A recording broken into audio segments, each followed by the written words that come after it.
நற்செய்தி வாசகம். லூக்கா எழுதிய நற்செய்தி 1ஆம் அதிகாரம். ஆண்டவரின் உயிருள்ள வார்த்தைகள் 57-66 மற்றும் 80.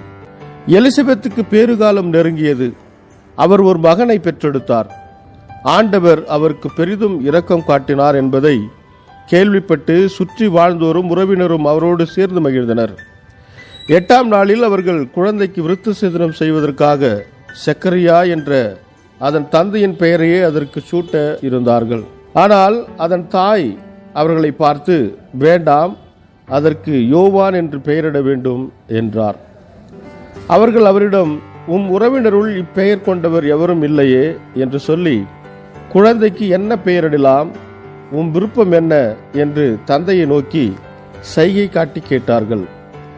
அதற்கு அவர் எழுது பலகை ஒன்றை கேட்டு வாங்கி குழந்தையின் பெயர் யோவான் என்று எழுதினார். எல்லாரும் வியப்படைந்தனர். அப்பொழுதே அவரது வாய் திறந்தது, நா கட்ட விழுந்தது. அவர் கடவுளை போற்றி புகழ்ந்தார். சுற்றி வாழ்ந்தோர் அனைவரும் இதை பற்றி கேள்விப்பட்டு அஞ்சினர். இச்செய்தி யூதேயா மலை நாடெங்கும் பரவியது. கேள்விப்பட்டவர்கள் யாவரும் இச்செய்தியை தங்கள் உள்ளத்தில் நிறுத்தி, இக்குழந்தை எப்படிப்பட்டதாக இருக்குமோ என்று சொல்லிக் கொண்டார்கள். ஏனெனில் அக்குழந்தை ஆண்டவருடைய கைவன்மையை பெற்றிருந்தது. குழந்தையாயிருந்த யோவான் வளர்ந்த மனவலிமை பெற்றார். இஸ்ரவேல் மக்களுக்கு தம்மை வெளிப்படுத்தும் காலம் வரை அவர் பாலை நிலத்தில் வாழ்ந்து வந்தார். இது கிறிஸ்து வழங்கும் நற்செய்தி. கிறிஸ்துவே உமக்கு புகழ். ಲೂಕಾ ಅಧ್ಯಾಯ 1 ವಚನ 57-66 ಮತ್ತು 80. ಎಲಿಜಬೆತ್ತಳಿಗೆ ಹೆರಿಗೆ ಕಾಲ ಬಂದಿತು. ಆಕೆಯಲ್ಲಿ ಒಬ್ಬ ಮಗನು ಹುಟ್ಟಿದನು. ಪ್ರಭುವು ಆಕೆಗೆ ತೋರಿದ ಮಹಾಕರುಣೆಯು ಆಕೆಯ ನೆರೆಹೊರೆಯವರಿಗೆ ಮತ್ತು ಬಂಧುಗಳಿಗೆ ತಿಳಿಯಿತು. ಅವರು ಆಕೆಯ ವಿಷಯದಲ್ಲಿ ಸಂತೋಷಪಟ್ಟರು. ಮಗುವಿಗೆ 8 ದಿನವಾದಾಗ ಅವರು ಸುನ್ನತಿ ಮಾಡುವುದಕ್ಕಾಗಿ ಬಂದರು. ಅವರು ಆ ಮಗುವಿಗೆ ಜಕೇರಿಯಾ ಎಂಬ ಹೆಸರನ್ನು ಇಡಬೇಕೆಂದಿದ್ದರು, ಏಕೆಂದರೆ ಅದು ಮಗುವಿನ ತಂದೆಯ ಹೆಸರಾಗಿತ್ತು. ಆದರೆ ಮಗುವಿನ ತಾಯಿ, ಇಲ್ಲ, ಆತನಿಗೆ ಯೋಹಾನ ಎಂಬ ಹೆಸರಿಡಬೇಕು ಎಂದು ಹೇಳಿದಳು. ಜನರು ಎಲಿಜಬೆತ್ತಳಿಗೆ, ನಿನ್ನ ಕುಟುಂಬದಲ್ಲಿ ಯಾರಿಗೂ ಈ ಹೆಸರು ಇಲ್ಲವಲ್ಲ ಎಂದು ಹೇಳಿದರು. ಬಳಿಕ ಅವರು ಅವನ ತಂದೆಗೆ ಸನ್ನೆ ಮಾಡಿ ಆತನಿಗೆ ಯಾವ ಹೆಸರಿಡಬೇಕು ಎಂದು ಕೇಳಿದರು.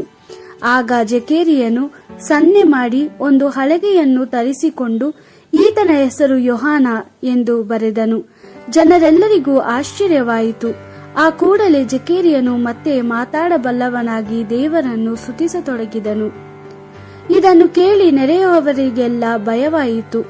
ಜುದೇಯದ ಗುಡ್ಡ ಪ್ರದೇಶಗಳಲ್ಲೆಲ್ಲ ಈ ಸಂಗತಿಗಳ ಬಗ್ಗೆ ಜನರು ಮಾತಾಡತೊಡಗಿದರು. ಈ ಸಂಗತಿಗಳನ್ನು ಕೇಳಿದ ಜನರೆಲ್ಲರೂ ಆಶ್ಚರ್ಯಪಟ್ಟು, ಈ ಮಗು ಬೆಳೆದು ದೊಡ್ಡವನಾದ ಮೇಲೆ ಎಂಥ ವ್ಯಕ್ತಿಯಾಗುವನೋ ಎಂದು ಯೋಚಿಸತೊಡಗಿದರು, ಏಕೆಂದರೆ ಪ್ರಭುವು ಈ ಮಗುವಿನ ಸಂಗಡವಿದ್ದನು. ಆ ಮಗುವು ಬೆಳೆದು ದೊಡ್ಡವನಾಗಿ ಆತ್ಮದಲ್ಲಿ ಬಲವುಳ್ಳವನಾದನು. ಇಸ್ರೇಲರಿಗೆ ತನ್ನ ಉಪದೇಶವನ್ನು ಆರಂಭಿಸುವ ತನಕ ಯೋಹಾನನು ಅಡವಿಯಲ್ಲಿ ವಾಸವಾಗಿದ್ದನು. ದೇವರ ವಾಕ್ಯವಿದು. ದೇವರಿಗೆ ಕೃತಜ್ಞತೆ ಸಲ್ಲಲಿ. Gospel according to Luke chapter 1 verse 57-66 and 80. When the time came for Elizabeth, she gave birth to a son. Her neighbors and relatives heard that the Lord had shown her such great mercy, and they rejoiced with her. When on the 8th day they came to perform the circumcision of the child, they wanted to name him Zechariah after his father.